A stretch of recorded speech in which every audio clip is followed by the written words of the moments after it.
pour votre qualification. Deuxième match nul dans ce tournoi. Êtes-vous satisfait du contenu de votre match de cet après-midi? D'abord, féliciter d'abord les joueurs pour la qualification. Maintenant, concernant le contenu, c'est sûr et certain qu'il y a à dire.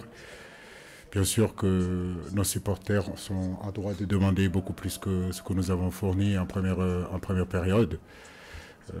Mais je crois que je retiendrai surtout la qualification. Donc, comme je le disais tout à l'heure à nos garçons, on a eu quand même pas mal de PP1, comme je l'ai dit en ce début de stage. C'est vrai qu'on a récupéré tous nos joueurs, mais les choses ne vont pas fonctionner du jour au lendemain. Il nous faut un peu plus de temps.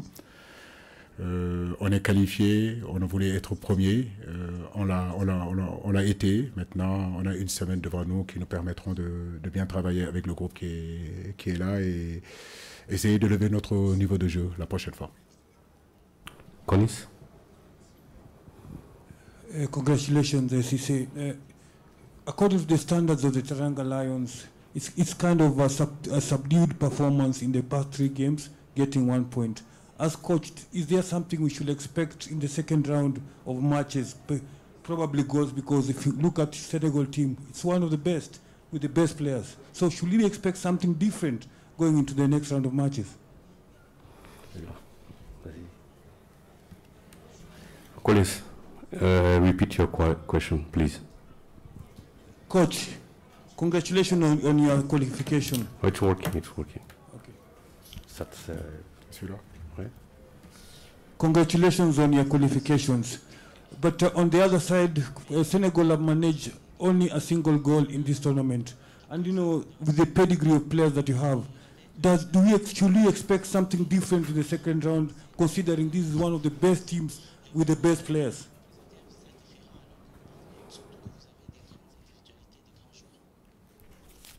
Oui, bien sûr que marquer un but au bout de 3 journées avec les attaquants que nous avons, c'est sûr et certain que beaucoup de gens peuvent se poser des questions. C'est vrai que nous manquons un petit peu d'efficacité, mais je ne m'inquiète pas. Je suis conscient que nos garçons vont revenir à leur meilleur niveau. Actuellement, ça ne rentre pas. Pourtant, on se crée des opportunités. J'espère qu'en tout cas, que dans la semaine, on continuera à mettre en place notre animation offensive et à redonner un peu plus de confiance à nos joueurs pour pouvoir justement marquer plus de buts. Mais c'est vrai qu'il n'y a pas assez le ratio de buts aujourd'hui est insuffisant et nous en sommes conscients. Yes, yeah. You.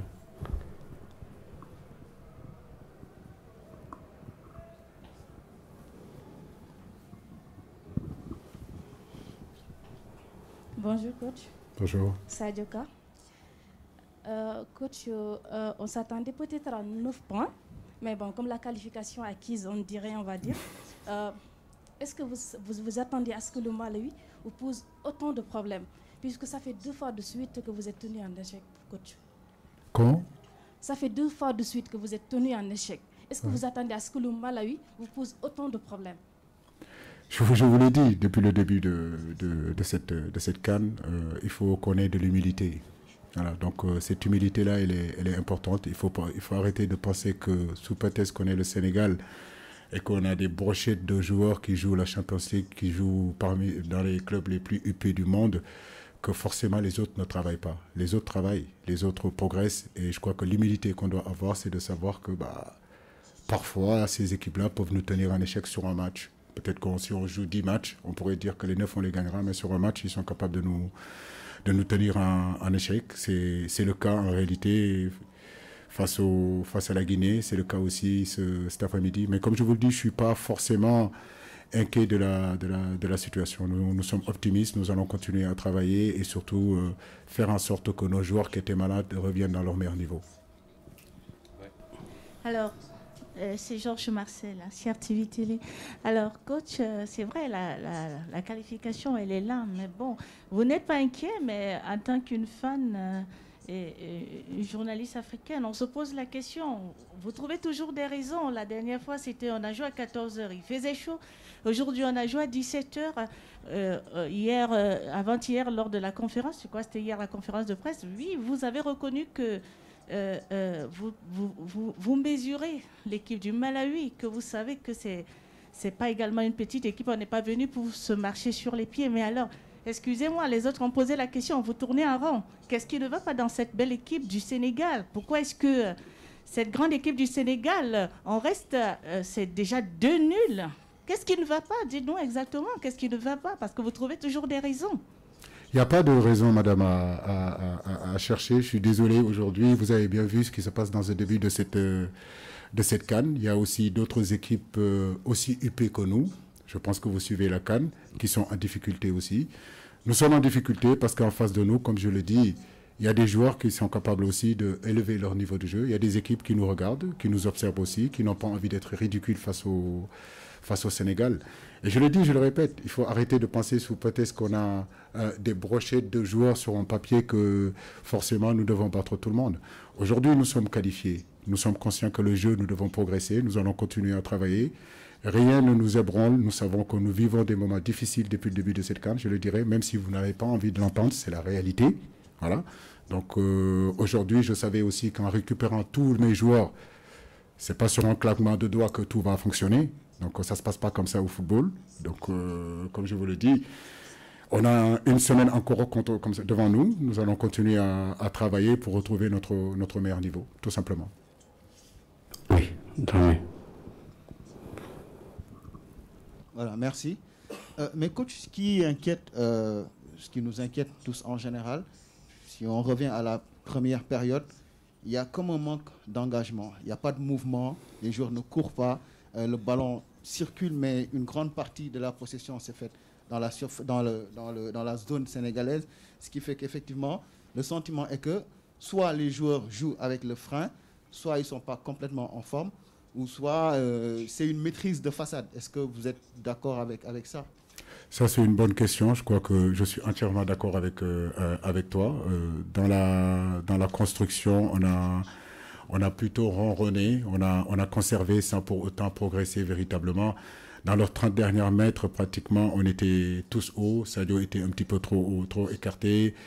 Boulaye était un petit peu écarté, alors que peut-être qu'on avait besoin un peu plus de liens, un peu plus d'appui à l'intérieur de leur bloc, chose qu'on n'a pas su le faire, en tout cas pas assez sur le côté gauche, et qu'on a fait pas suffisamment, comme on s'appelle, sur le côté droit avec Boulaye qui rentrait, qui trouvait le relais avec Kouyaté pour qu'à un moment donné, Bouna sort. J'attendais qu'on le fasse un peu plus à l'intérieur du jeu, ça n'a pas été le cas. Effectivement, tu as raison, on a beaucoup tourné, ça a été très latéral. Et cette verticalité-là, qu'on a un peu abusé contre la Guinée, on ne l'a pas eu du tout aujourd'hui. Donc c'est toujours cet équilibre-là qu'il faut trouver entre vouloir sortir les ballons de derrière, jouer à partir de derrière, et ne pas abuser non plus de ces ballons-là sur les côtés et essayer de verticaliser. Le football, c'est ça, c'est question d'équilibre entre jouer court et jouer long. Donc c'est des choses qu'on arrivait à faire il y a quelque temps. Maintenant, on va continuer à le travailler et puis avancer sur ça. Bonsoir. Soda d'abord, Soda. Oui, madame. Bonsoir, coach. Bonsoir. Alors, coach, après 3 matchs, une victoire, 2 matchs nuls, quelle analyse faites-vous donc sur le plan jeu? Est-ce que vous êtes satisfait du jeu produit par vos poulains sur ces 3 matchs? Et êtes-vous conscient de ce qui vous attend pour le second tour? Oui, nous sommes conscients de ce qui nous attend au second tour, mais comme je vous le dis, j'ai un groupe compétitif, j'ai un groupe où il y a de très grands joueurs. Je sais qu'aujourd'hui, nous sommes tous conscients que ce que les gens du football, vous les journalistes, attendaient de l'équipe du Sénégal, vous ne le voyez pas. Nous en sommes conscients, nous allons continuer à travailler. De toute façon, on ne peut que se bonifier. Tous les jours, les garçons sont présents, nous travaillons. Maintenant, il nous restera ces 8e de finale-là qu'on pourra travailler, qu'on pourra vraiment préparer du mieux. Mais si vous me demandez est-ce que je suis satisfait aujourd'hui sur les 3 matchs que nous venons de produire, je vous dirais que non, bien sûr. Je ne peux pas me satisfaire de ça. Bien sûr que je demande beaucoup plus à mes joueurs. Bien sûr que j'ai envie qu'on joue beaucoup plus que ça. J'ai envie qu'on maîtrise beaucoup plus notre sujet. Bien sûr que j'ai envie qu'on marque des buts. Maintenant, comme je dis, tout ça, ça demande du travail. Et nous allons continuer. Moi, j'ai confiance et on va ramener tout le monde et puis rassembler tout le monde et puis continuer à faire le travail pour justement trouver notre meilleur niveau. C'est foot. Bonsoir coach, je suis Alain Denis Cool pour C'est Foot. Alors vous allez corriger si je me trompe, mais je me suis rendu compte que vous êtes passé d'un 4-4-2 aux 2 premiers matchs à un 4-3-3 aujourd'hui. Et j'ai aussi remarqué que dans l'entrejeu, vos 3 joueurs de milieu de terrain, ça manquait un peu trop de créativité. Ils étaient un peu...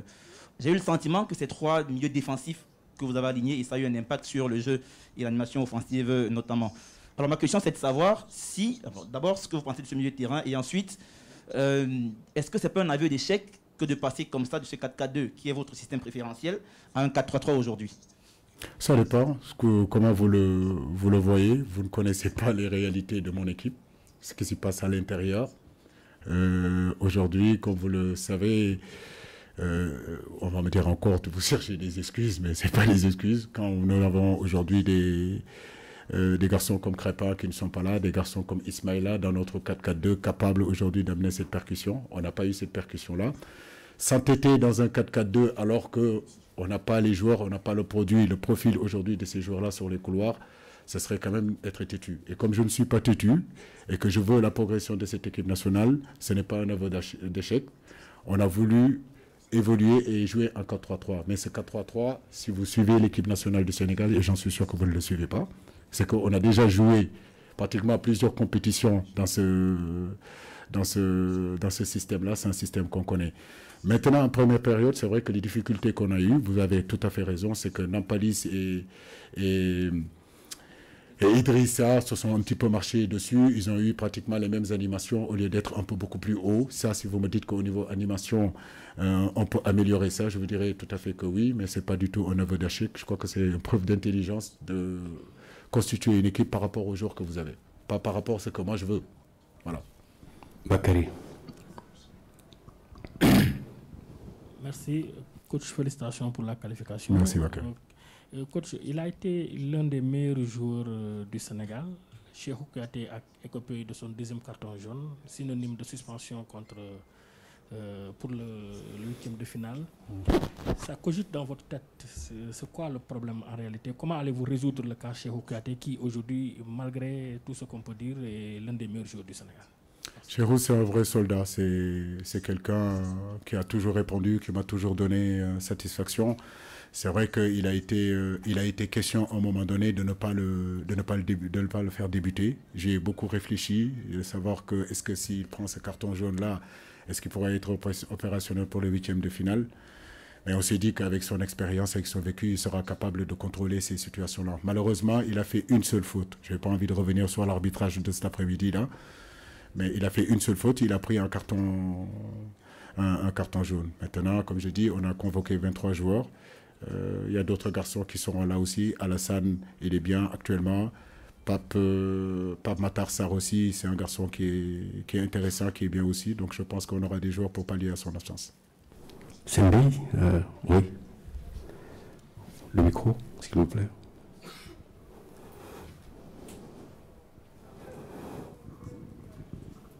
Ndeye Dom Diouf, Radio Sénégal. Félicitations coach pour la qualification. Merci Ndeye Dom. Je reviens sur un aspect qui à mes yeux peut-être a une importance. Le Sénégal, à chaque fois qu'il y a match, se trouve devant des équipes qui sont surmotivées parce que c'est le Sénégal. Et on ne doute pas de la valeur intrinsèque de chaque joueur. Mais est-ce que sur cet aspect mental, vous le gérez avec les joueurs? Parce qu'on a comme l'impression que parfois ils sont tétanisés et ils n'arrivent pas à sortir du match et à imposer le rythme. Est-ce qu'il y a un travail à faire à ce point, à ce niveau? D'autant plus qu'on va vers les 8e de finale. Oui, des matchs à élimination directe. Bah écoutez, c'est un regard un peu... oui, c'est sûr et certain que par rapport à ce que je vois aux entraînements, la façon dont les garçons sont beaucoup plus relâchés, ils tentent des choses, ils essayent de faire des choses, c'est sûr et certain que cette production que je vois à l'entraînement, je ne le vois pas tout le temps en match. Peut-être qu'il y a trop de pression autour de l'équipe, autour des joueurs. Je ne le crois pas parce que c'est des footballeurs de haut niveau.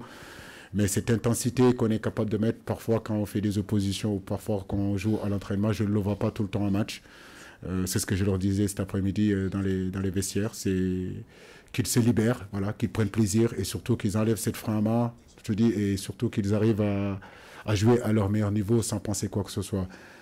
Contre la Guinée en première période, ça a été pratiquement un no-match où on a regardé, on n'a pas pressé, on n'a rien fait. Donc j'ai senti mon équipe très lourde, très mou. Aujourd'hui, ça a été un petit peu le cas. Donc c'est un axe où on doit travailler, l'aspect mental comme vous le dites. de savoir qu'on est en Afrique. Ici, rien n'est pareil. Voilà, c'est différent de la Champions League, c'est différent de la Coupe du Monde. On peut avoir de très très très grands joueurs dans un groupe et que le football africain est différent vraiment de tous les autres footballs. Donc nous devons continuer encore à progresser là-dessus sur le plan mental, de savoir, comme vous le dites, toutes les équipes qui vont jouer avec le Sénégal aujourd'hui auront envie de battre le Sénégal, même si derrière ils perdent. Mais en tout cas, le match contre le Sénégal, ils ne vont pas le perdre. Ça a été le cas contre le Zimbabwe, ça a été le cas avec la Guinée. Nous sommes conscients, c'est notre quotidien de tous les jours. Nous savons que chaque match qu'on va jouer, en face de nous, il y aura des équipes qui ont envie et des joueurs qui ont envie de faire face à un Sadio Mané, qui ont envie de faire face à un Kalidou Koulibaly, à un Kouyaté. Ça, c'est la mentalité du footballeur. Donc, il nous faudra être encore beaucoup plus fort. Mais en tout cas, je vous le dis, moi, je suis optimiste pour mon équipe. Aujourd'hui, nous allons continuer à travailler. Ceux qui doutent de nous continueront à douter de nous. Mais nous, aujourd'hui, on a confiance de nos qualités. On est conscient des attentes et rien n'ébranle aujourd'hui notre envie d'aller chercher cette coupe-là. Pour les deux dernières, oui.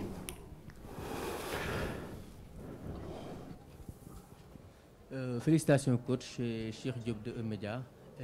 Déjà, on a vu que vous avez fait jouer Kalidou Koulibaly, qui n'avait plus joué depuis, je pense, 2 mois.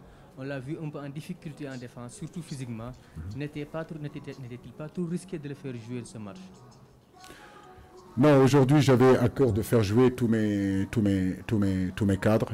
Je savais très bien que ce soit Kalilou, que ce soit, comment dirais-je encore, Edouard.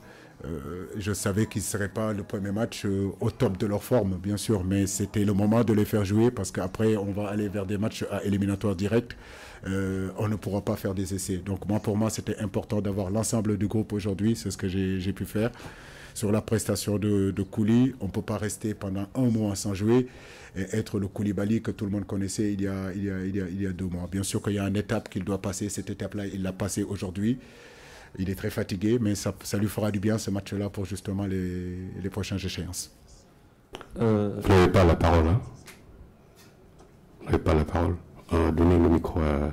Oui, ici, lui, voilà. Merci. Coach, mes félicitations, parce que la première place est acquise.